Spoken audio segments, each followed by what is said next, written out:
जय Hind and hello guys, स्वागत है आपका आपके अपने YouTube चैनल ज्ञानदेह होस्ट में। और इस वीडियो में मैं आपको बताने वाला हूं इंडियन आर्मी रिलीजियस टीचर यानी कि धर्मगुरु एंड हवलदार भर्ती 2023 ऑनलाइन फॉर्म के बारे में कि कैसे आपको इस भर्ती का फॉर्म फिलअप करना है। तो आप इस वीडियो को देखते रहिए, मैं आपको इसके बारे में पूरी जानकारी स्टेप बाय स्टेप देने वाला हूँ। तो चलिए शुरू करते हैं। तो यहाँ पर गाइज अभी जो आप वीडियो में देख सकते हैं हमारी ऑफिशियल वेबसाइट jobsgyan.in है, इसका लिंक वीडियो के डिस्क्रिप्शन में दिया है। जैसे ही आप लिंक ओपन करेंगे आपके सामने इस भर्ती की जानकारी आ जाएगी। यहाँ पर गाइज आगे की जानकारी देने से पहले कहना चाहूंगा कि अगर आपने अभी तक इस वीडियो को लाइक नहीं किया तो यार फटाफट से लाइक कर दो, क्योंकि आपके एक लाइक करने से काफी अच्छा लगता है, मोटिवेशन मिलता है, ताकि मैं आपके लिए आगे भी इस प्रकार के अच्छे से अच्छे जॉब अपडेट लेकर के आता रहूं। अब चलिए बात करते हैं इसकी बाकी की इन्फॉर्मेशन के बारे में। तो यहाँ पर गाइज आप लोग जो इसके फॉर्म भर पाएंगे वो 15 मार्च 2023 तक भर पाएंगे। एग्जाम की डेट आपकी 17 अप्रैल से 4 मई 2023 रखी गई है। अप्लाई करने के लिए इसमें यहाँ पर जो क्वालिफिकेशन चाहिए pandit and pandit Gorkha for Gorkha regiment, वो आप यहाँ पर चेक कर सकते हैं। ग्रंथी के लिए कितनी चाहिए, मौलवी के लिए कितनी चाहिए, पादरी के लिए कितनी चाहिए, वो आप यहाँ पर चेक कर सकते हैं। इसके अलावा अब यहाँ पर सभी कैटेगरी कैंडिडेट को 250 रुपये एप्लीकेशन फीस पे करनी है। आरटी यानी कि रिलीजियस टीचर जेसीओ के लिए एज आपकी 25 से 34 साल के बीच होनी चाहिए। एंड जो आपकी हवलदार एसएससी की पोस्ट है इस पर आपकी 20 से 25 साल एज लिमिट रखी गई है। तो आप यहाँ पर ये चेक करेंगे। इसके बाद में आप यहाँ पर आएंगे ऑफिशियल नोटिफिकेशन पीडीएफ पर क्लिक करके इस नोटिफिकेशन को डिटेल में चेक करना चाहे तो आप यहाँ से कर सकते हैं। अभी आपको अप्लाई करना है, तो अप्लाई करने के लिए आप क्या करेंगे, आपको अप्लाई ऑनलाइन लिंक पर क्लिक करना है। इस पर क्लिक करने के बाद आपके सामने कुछ ऐसा इंटरफेस आ जाएगा। यहाँ पर आपको आपके सबसे पहले स्टेट सेलेक्ट कर लेनी है। फिर इसके बाद में आपकी जो भी डिस्ट्रिक्ट है वो डिस्ट्रिक्ट आप यहाँ पर सेलेक्ट कर लेंगे। डिस्ट्रिक्ट सेलेक्ट करने के बाद में यहाँ पर आता है आपका तहसील, तो जो भी आपकी तहसील है वो आप सेलेक्ट करेंगे। हाइट आपकी कितनी है सेंटीमीटर के अंदर, वो हाइट आपको यहाँ पर सेलेक्ट कर लेनी है। देन यहाँ पर गाइज आती है डेट ऑफ बर्थ, तो आपको यहाँ पर आपकी डेट ऑफ बर्थ सेलेक्ट करनी है। पहले आप यहाँ पर आपका जो ईयर है वो सेलेक्ट करेंगे, फिर यहाँ से आपको मंथ सेलेक्ट करना है और फिर यहाँ से आप डे सेलेक्ट कर लेंगे। देन गाइज आपकी जो क्वालिफिकेशन है हाईएस्ट, वो क्वालिफिकेशन आपको सेलेक्ट कर लेनी है। जेंडर आप यहां से अपना सेलेक्ट करेंगे, फिर बताएंगे कि जो आपकी क्वालिफिकेशन है वो आपने कर ली है या फिर कर रहे हैं। अगर कर रहे हैं तो अपियरिंग और कर चुके हैं तो पास सेलेक्ट कर लेंगे। मैरिटल स्टेटस आपको बताना है, मैरिड है अनमैरिड है, जो भी आपका स्टेटस है वो आप यहां पर सेलेक्ट कर लीजिए। फिर यहां पर इस वाले ऑप्शन में कि क्या आप उम्मीदवार को फिर से तैयार कर रहे हैं, इसमें आपको नो करना है। नो करने के बाद में आप यहां पर नीचे आएंगे और चेक एलिजिबिलिटी के ऊपर क्लिक करेंगे। इसके ऊपर क्लिक करने के बाद में आपको यहां पर रेगुलर कार्ड रे पर क्लिक करना है। रेगुलर कार्ड रे पर क्लिक करने के बाद इस इंफॉर्मेशन के अकॉर्डिंग यहां पर 2 पोस्ट पर मैं एलिजिबल हूं। एक है सोल्जर टेक्निकल नर्सिंग असिस्टेंट, जिसके फॉर्म फिलअप की वीडियो मैं ऑलरेडी बना चुका हूं, कल बनाई थी। आप इस वीडियो को वॉच करके अगर नर्सिंग असिस्टेंट पर फॉर्म को भरना चाहते हैं तो भर सकते हैं। अभी बात कर रहे हैं हम आपकी दूसरी पोस्ट पर अप्लाई करने की, जो कि हवलदार और जेसीओ। यहां पर इसमें जो एज लिमिट है 20 से 25 साल है और मैं इसी एज के अंतर्गत आता हूं। अगर यहाँ पर मेरी एज 25 प्लस होती तो फिर यहाँ पर मुझे जेसीओ आरटी का भी ऑप्शन देखने को मिलता। तो आप यहाँ पर क्या करेंगे, अब आपको अप्लाई पर क्लिक करना है। इस पर क्लिक करने के बाद में आपके सामने इंस्ट्रक्शंस आएंगे, आप इन सभी को चेक करेंगे और चेक करने के बाद कंटिन्यू पर क्लिक करेंगे। कंटिन्यू पर क्लिक करने के बाद यहाँ पर पर्सनल डिटेल, तो आप किस माध्यम से रजिस्टर होना चाहते हैं, आधार नंबर या फिर मैट्रिकुलेशन सर्टिफिकेट। अगर आप आधार नंबर से हो रहे हैं तो आप यहाँ पर टिक करेंगे और टिक करने के बाद यहाँ से ओके करेंगे। फिर आपको फैच फ्रॉम डिजिलॉकर इसके ऊपर क्लिक करना है। इसके ऊपर क्लिक करने के बाद आपके सामने कुछ ऐसा इंटरफेस आएगा। यहां पर आपको आपका आधार नंबर एंटर करना है और ये जो कैप्चा कोड आप यहां पर देख पा रहे हैं, ये कैप्चा कोड आपको फिल करना है एंड देन आपको नेक्स्ट पर क्लिक करना है। नेक्स्ट के ऊपर क्लिक करने के बाद में आपके नंबर पर ओटीपी जाएगा, जो कि आपने आधार कार्ड के साथ में रजिस्टर किया हुआ है। वो ओटीपी यहां पर आपको डालना है और कंटिन्यू पर क्लिक करना है। इसके ऊपर क्लिक करने के बाद में जो आपका ओटीपी वेरिफिकेशन है वो हो जाएगा और आपके सामने यहां पर कुछ ऐसा इंटरफेस आ जाएगा। अब आपको यहां से इसको अलाउ कर देना है। अलाउ करने के बाद में यहाँ पर आपके सामने पर्सनल डिटेल फिल करने का सेक्शन आ जाएगा। अभी मैं आपको पर्सनल डिटेल फिल करने से पहले ये बता दूं कि अगर आप यहाँ पर मैट्रिकुलेशन सर्टिफिकेट के माध्यम से रजिस्टर हो रहे हैं तो आप कैसे होंगे। तो चलिए इसका प्रोसेस भी यहाँ पर जान लेते हैं।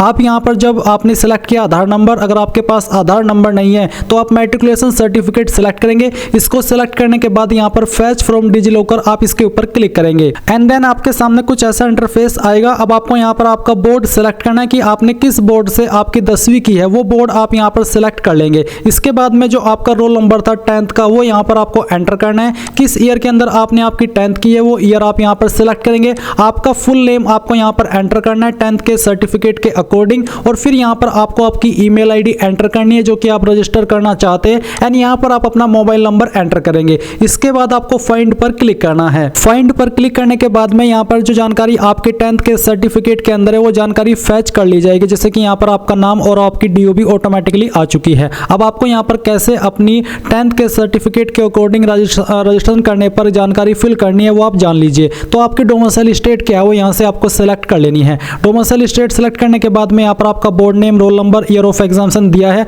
आपका नाम भी यहाँ पर आपको देखने को मिल रहा है। नीचे आता है आपका फादर गार्जियन नेम, यानी कि आपको यहाँ पर आपके पिताजी का नाम 10th के सर्टिफिकेट के अकॉर्डिंग देना है। तो जो भी आपका फादर का नेम है वो आप यहाँ पर फिल कर देंगे। इसी प्रकार से आपको यहाँ पर आपकी मदर्स का नेम यानी कि माताजी का नाम एंटर करना है। डेट ऑफ बर्थ आपकी यहाँ पर दी गई है 10th के सर्टिफिकेट के अकॉर्डिंग, जो कि ऑटोमेटिकली फैच की गई है। अब आपको यहाँ पर आपकी ईमेल आईडी एंटर करनी है, अपना मोबाइल नंबर आपको यहाँ पर एंटर करना है और यहाँ पर आपको टिक करना है। और टिक करने के बाद में जो कैप्चा कोड है ये अगर आपको समझ में नहीं आ रहा तो आप यहाँ पर रिफ्रेश के ऊपर क्लिक करके दूसरा वेरिफिकेशन कोड ला सकते हैं। एंड इन सभी जानकारी को चेक करने के बाद में आप सबमिट के ऊपर क्लिक करेंगे। अब ये तो मैंने आपको बताया कि अगर आप 10th के सर्टिफिकेट के अकॉर्डिंग रजिस्ट्रेशन कर रहे हैं उसका प्रोसेस। अगर आप यहाँ पर आधार कार्ड के अकॉर्डिंग रजिस्ट्रेशन कर रहे हैं तो आपके सामने जब आधार कार्ड की इंफॉर्मेशन आप फैच कर लेंगे तो क्या इंटरफेस आएगा, तो आपके सामने ये इंटरफेस आएगा जहाँ पर आपको आपका आधार नंबर एंटर करने को बोला है। बट उसके पहले आप यहाँ पर सेम तरीके से आपकी डोमिसाइल स्टेट यानी कि आप कौन सी स्टेट के स्थायी निवासी है वो सिलेक्ट करेंगे। फिर आप अपना आधार नंबर एंटर करेंगे। यहाँ पर आपका नाम आपके आधार कार्ड के अकॉर्डिंग दिया गया है। इसके बाद आपसे पूछे कि क्या आपका नाम आधार कार्ड के अंदर और 10th के सर्टिफिकेट के अंदर सेम है, तो आप यहाँ पर यस कर देंगे। एंड अगर आप नो करेंगे तो फिर आपको ये बोला जाएगा कि आपको आपका नाम 10th के सर्टिफिकेट में और आधार कार्ड में सेम कराना है। इसके बाद यहाँ पर जो आपका फादर का नेम है वो ऑटोमेटिकली यहाँ पर आ जाएगा क्योंकि इन्फॉर्मेशन आपकी फैच की गई है। इसके बाद अब आपको यहाँ पर आपके फादर का नेम 10th के सर्टिफिकेट के अकॉर्डिंग एंटर करना है। आपकी मदर्स का नेम यहाँ पर आपको एंटर करना है। डेट ऑफ बर्थ आपकी यहाँ पर आपके आधार कार्ड के अकॉर्डिंग दी गई है। अब आपसे पूछेगी कि आपकी डेट ऑफ बर्थ 10th के सर्टिफिकेट में और आधार कार्ड में सेम है, तो आप यहाँ पर यस कर दीजिए। फिर आपको यहाँ पर सेम तरीके से अपनी ईमेल आईडी एंटर करनी है, अपना मोबाइल नंबर एंटर करना है, यहाँ पर टिक करना है, ये कैप्चा कोड फिल करना है और सबमिट पर क्लिक कर देना है। अब यहाँ पर दोस्तों जो आपने ईमेल आईडी यहाँ पर एंटर की है उस ईमेल आईडी के ऊपर एक ओटीपी गया होगा, आपको थोड़ा वेट करना है। अगर ओटीपी नहीं आता है नहीं तो आपको दोबारा ट्राई करना होगा। फिर यहाँ पर दोस्तों आपको अपना वो जो ओटीपी आपको मिला है वो एंटर करना है, जो कैप्चा कोड आपके सामने वो कैप्चा कोड यहाँ पर फिलअप करना है। इसके बाद आपको सबमिट के ऊपर क्लिक करना है। सबमिट के ऊपर क्लिक करने के बाद यहाँ पर दोस्तों आपके सामने कुछ इस तरह का इंटरफेस आ जाएगा। अब चलिए जो अन्य जानकारी है वो कैसे भरनी है वो भी आप यहाँ पर जान लीजिए। आपकी डीओबी और नाम यहाँ पर पहले से फिलअप है जो कि अभी आपने रजिस्ट्रेशन करते समय भरा था। फिर यहाँ पर दोस्तों आपको अपना जेंडर चूज कर लेना है। इसके बाद आपको मैरिटल स्टेटस में अनमैरिड सिलेक्ट करना है। ये सिलेक्ट करने के बाद आप यहाँ पर नीचे देखोगे एजुकेशन डिटेल, तो यहाँ पर आपको इसके ऊपर क्लिक करके ये देना है कि मैट्रिकुलेशन आपने किस बोर्ड से की है, सीबीएसई, आईसीएसई, ओपन, अदर या फिर स्टेट बोर्ड। तो हम यहाँ से स्टेट बोर्ड सिलेक्ट करते हैं। ये सिलेक्ट करने के बाद यहाँ से हम उत्तर प्रदेश चूज कर लेते हैं। फिर दोस्तों यहाँ पर आपको मैट्रिकुलेशन 10th सर्टिफिकेट नंबर यानी कि जो 10वीं है उसकी जो मार्कशीट है उसका नंबर आपको यहाँ पर देना होगा। अगर आपकी मार्कशीट के ऊपर नंबर नहीं है तो आप यहाँ पर 10th का रोल नंबर एंटर कर दीजिए। फिर दोस्तों यहाँ पर आपको उसका सर्टिफिकेट भी अपलोड करना है। इसका जो साइज है वो आपका 200 KB से कम रहना चाहिए। तो आपको चूज फाइल के ऊपर क्लिक करना है और जहां पर भी आपकी फाइल है वो आपको अपलोड करनी है। फाइल को सिलेक्ट करने के बाद यहां से आपको ओपन करना है। फिर आपको फाइल का नेम यहां पर देखने को मिल जाएगा। इसके बाद दोस्तों यहां पर आपको क्या करना है, आपको यहां पर जो आपका एलिजिबल क्वालिफिकेशन है वो सिलेक्ट करनी है। तो बेसिकली यहां से हम ग्रेजुएशन सिलेक्ट कर लेते हैं। ये सिलेक्ट करने के बाद आपको चूज करना है कि आपने पास कर लिया फिर अपियरिंग हो, तो हम पास सिलेक्ट कर लेते हैं। फिर डेट ऑफ एनरोलमेंट, तो यहां पर बोला है कि applicable for candidates in service of army, navy and air force. अगर आप इनसे बिलोंग करते हो, इनकी सर्विस में हो, तो आपको डेट ऑफ एनरोलमेंट डालनी है, नहीं तो आपको इसको खाली छोड़ देना है क्योंकि आप फ्रेशर हो। फिर आपको यहां पर इस तरफ आना है और आप यहां पर देखोगे मोबाइल नंबर, ईमेल आईडी। इसके अलावा यहां पर आई हैव यानी कि आधार नंबर, तो आपने यहां पर कुछ ऑप्शन चूज नहीं किया, आपने नन सेलेक्ट किया है। अगर आप देना चाहते हो आधार या एनरोलमेंट नंबर तो आप यहां पर दे सकते हैं, नहीं तो आपको सलाह दी जा रही है कि आपको अपना आधार कार्ड जल्दी से बनवा लेना है। सिक्योरिटी क्वेश्चन में आप यहां पर कोई भी क्वेश्चन चूज कर लीजिए, फिर उसका आंसर आपको यहां पर लिख देना है। और ये आंसर आपको तब काम आएगा जब आप अपना पासवर्ड भूल जाओगे और आप इसको रिसेट करोगे, तो आपको इस क्वेश्चन का आंसर देकर करके पासवर्ड रिसेट करने का ऑप्शन मिल जाएगा। अब यहाँ पर आपको एक पासवर्ड एंटर करना है जिसकी लेंथ कम से कम 8 कैरेक्टर की होनी चाहिए। जो भी पासवर्ड आपने डाला है उसको कंफर्म कर लेना है और आपका जो पासवर्ड है वो ऐसा होना चाहिए जिसमें कि आपका इंग्लिश का small word, capital word, digit, इसके अलावा एक स्पेशल कैरेक्टर होना चाहिए। फिर यहाँ पर जो कैप्चा कोड आपके सामने, कैप्चा कोड आपको फिलअप करना है। फिलअप करने के बाद जितनी भी जानकारी आपने यहाँ पर भरी है इन सभी को अच्छे से चेक करना है और अच्छे से चेक करने के बाद नीचे आकर के सेव के ऊपर क्लिक करना है। अब गाइज मैं आपको बताने वाला हूं आर्मी अग्निवीर जनरल ड्यूटी यानी कि जीडी बेस्ट बुक और प्रैक्टिस पेपर के बारे में, जिसके माध्यम से आप अपने एग्जाम की प्रिपरेशन कर सकते हैं। यानी जो बुक जारी की गई है ये एसके बुक्स के द्वारा जारी की गई है। एसके बुक्स इंडिया का one of biggest book publication house है जो कि कॉम्पिटिटिव एग्जाम की बुक जारी करता है एंड इन बुक के माध्यम से आप अपनी प्रिपरेशन कर पाते हैं। तो बेसिकली आपको इन बुक के अंदर क्या मिलेगा, तो जो आपकी जीडी की बुक है इसमें आपको आर्मी के पेपर्स के अनुरूप यहाँ पर क्वेश्चन मिलेंगे। सभी सब्जेक्ट सिलेबस के अनुसार समावेशित मिलेगा। टॉपिक्स को एग्जाम्पल के साथ में सिंपल लैंग्वेज में इस बुक के अंदर समझाया गया है। साथ ही प्रत्येक टॉपिक के साथ आपको प्रैक्टिस के लिए पर्सन भी दिए गए हैं। एंड जो आपका प्रैक्टिस पेपर है उसमें आपको क्या मिलेगा, इसमें बेसिकली यहाँ पर आपको 50 पेपर्स मिलेंगे जो कि 2500 ऑब्जेक्टिव प्रश्नों का संग्रह है। प्रश्नों का चयन समीक्षा के परीक्षा के नवीनतम मापदंडों के अनुसार है। एग्जाम में सक्सेस के लिए ये बुक आपके लिए काफी हेल्पफुल होने वाली है। कठिन क्वेश्चन के हल सहित आपको ये बुक मिलने वाली है और आप यहाँ पर इस बुक को इंग्लिश और हिंदी दोनों लैंग्वेज के अंदर परचेज कर सकते हैं। जिसमें भी आप करना चाहे कर लीजिए। आपको वीडियो के डिस्क्रिप्शन में बुक को और प्रैक्टिस पेपर को परचेज करने का लिंक दिया है, आप जाइए बाय कर लीजिए। कोई सवाल कोई डाउट हो बुक से रिलेटेड तो आप कमेंट के माध्यम से पूछ लीजिएगा, जाइए बाय कर लीजिए। रजिस्ट्रेशन का प्रोसेस कंप्लीट करने के बाद में आपके सामने फिर से एलिजिबिलिटी का पेज आ जाएगा इसी प्रकार से जैसा कि आप यहाँ पर वीडियो में देख सकते हैं। अभी आपको यहाँ पर फिर से आना है और आपको रेगुलर कार्डर के ऊपर क्लिक करके जो आपको यहाँ पर RTJCO एंड जो आपकी हवलदार की पोस्ट मिलेगी उसके सामने अप्लाई पर क्लिक करना है। इसके बाद आपके सामने इंस्ट्रक्शंस आएंगे, आप यहाँ पर इनको कंटिन्यू कर देंगे। कंटिन्यू करने के बाद में यहाँ पर आपकी कुछ इन्फॉर्मेशन दी गई है जो कि अभी आपने रजिस्ट्रेशन के वक्त भरी है और कुछ इन्फॉर्मेशन अभी आपको यहाँ पर अपनी देनी है। जैसे कि यहाँ पर गाइज आपको देखने को मिलेगा आपका रिलीजन, तो जो भी आपका रिलीजन है इसमें से वो आपको सिलेक्ट कर लेना है। क्लास आपकी यहाँ पर इनमें से कौन सी है वो आप यहाँ पर सिलेक्ट कर लेंगे। तो जो भी है आपकी यहाँ पर क्लास वो आप सिलेक्ट कीजिए। सिलेक्ट करने के बाद में इस तरह पे आपका फोटो और यहाँ पर है साइन। तो आपका जो फोटो है इसका साइज आपका 5 से 20 KB के बीच में रहना चाहिए। तो चूज फाइल के ऊपर क्लिक करें, जहाँ पर भी आपका फोटो फाइल है वो आपको सिलेक्ट करना है और यहाँ से ओपन कर लेना है। ओपन करने के बाद में आपका फोटो इस तरह से आ जाएगा। फिर आपको यहाँ पर आपको जो सिग्नेचर है वो अपलोड करना है। तो आपको यहाँ पर इसका साइज 5 से 10 KB के बीच में बोला है। तो आप चूज फाइल के ऊपर क्लिक करेंगे, जहाँ पर भी आपका साइन का फाइल है वो आपको सिलेक्ट करना है और यहाँ से ओपन कर लेना है। तो चलिए हम यहाँ से इसको ओपन कर लेते हैं। तो आपका यहाँ पर साइन आ चुका है। इसके बाद यहाँ पर आपको यहाँ कुछ जानकारी दी गई है, ये जानकारी वेरीफाई करेंगे और सेव एंड कंटिन्यू पर क्लिक करेंगे। इसके बाद में आपके सामने आती है कम्युनिकेशन डिटेल यानी कि एड्रेस की जानकारी। तो एक तरफ है आपका परमानेंट एड्रेस और दूसरी तरफ है कोरेस्पोंडेंस यानी कि प्रेजेंट एड्रेस।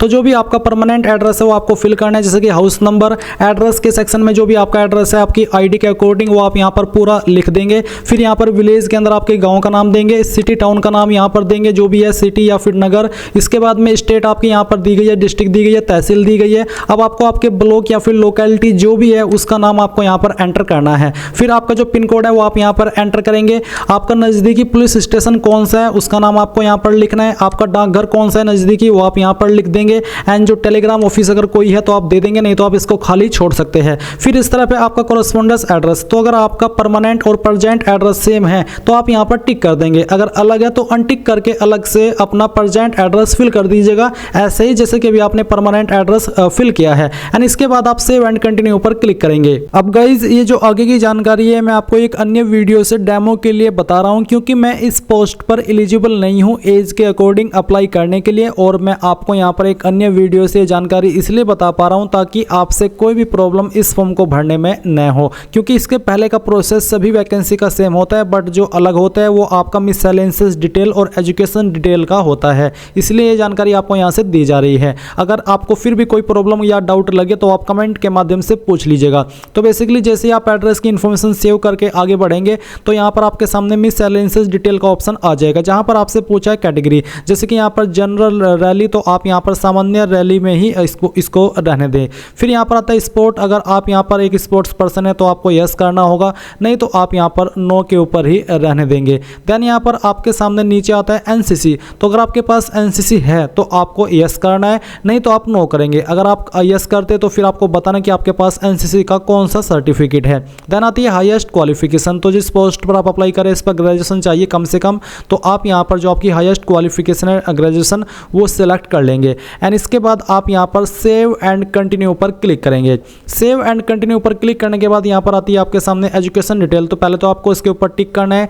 टिक करने के बाद यहाँ पर आते हैं क्वालिफाइंग कोर्स, तो आपको यहाँ पर सिलेक्ट के ऊपर क्लिक करके जो भी आपकी क्वालिफिकेशन है, जैसे कि BA with mathematics, BSc with mathematics, BTech and 12th class physics chemistry mathematics as main subject, ये तो आपके पास होनी ही चाहिए। तो जो भी आपकी क्वालिफिकेशन है वो आपको सिलेक्ट करनी है। पहले आप यहाँ पर जो आपकी 12th क्लास है फिजिक्स केमिस्ट्री एंड मैथमेटिक्स ये सिलेक्ट कर लेंगे। फिर आपने जो आपकी 12th है वो आपने किस बोर्ड से की है वो बोर्ड आप सिलेक्ट कर लेंगे। अगर आपका स्टेट बोर्ड है तो आप स्टेट बोर्ड सिलेक्ट कर लीजिएगा, अगर अन्य है तो वो भी आप सिलेक्ट कर सकते हैं।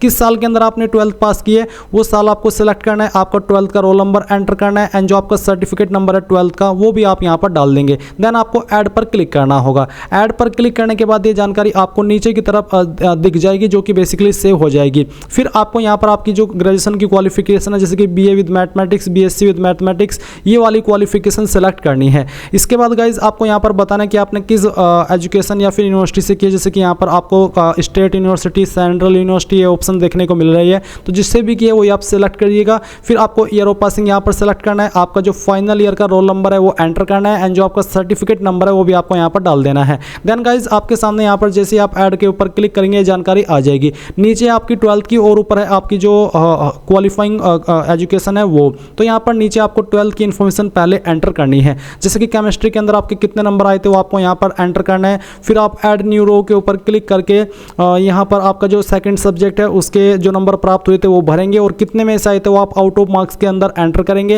एंड फिर आप फिजिक्स की जो आपके नंबर है वो आप देंगे। इसके बाद यहाँ पर if subject is not in the list तो फिर आपको यूज अदर यानी कि अदर का ऑप्शन आपको यूज करना होगा।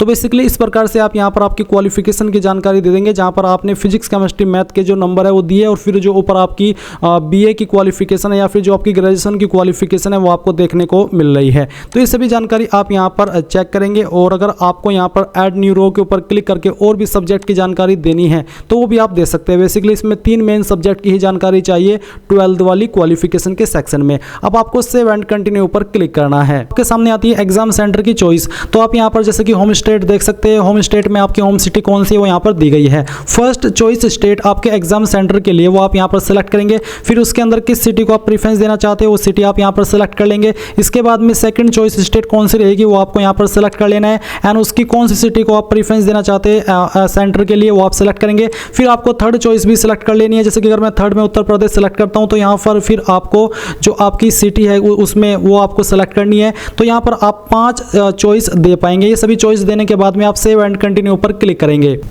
नाउ गाइज आपके सामने आपके फॉर्म का प्रीव्यू आ चुका है। आपने जितनी भी जानकारी भरी है आप इन सभी जानकारी को यहाँ पर वेरीफाई करेंगे और वेरीफाई करने के बाद में अगर आप कोई भी जानकारी एडिट करना चाहते तो आप एडिट के ऊपर क्लिक करके एडिट कर लेंगे। कैंसिल करना चाहते हैं फॉर्म को यहाँ से तो कैंसिल भी कर सकते हैं, नहीं तो आपको यहाँ पर पे के ऊपर क्लिक करना है। पे के ऊपर क्लिक करने के बाद में आपको पेमेंट के पेज पर ट्रांसफर किया जाएगा। आप जिस भी माध्यम से चाहे उसका इस्तेमाल करके अपनी एप्लीकेशन फीस जमा कर पाएंगे। एंड यहाँ पर आपको ये बोला कि ऑनलाइन CEE यानी कि आपका जो ऑनलाइन एग्जाम का एडमिट कार्ड है वो अवेलेबल होगा 10 से 14 दिन पहले जो भी आपकी एग्जाम डेट है उसके। तो गाइज इस प्रकार से आप लोग इस फॉर्म को भर पाएंगे। आई होप ये प्रोसेस आपको पसंद आया होगा।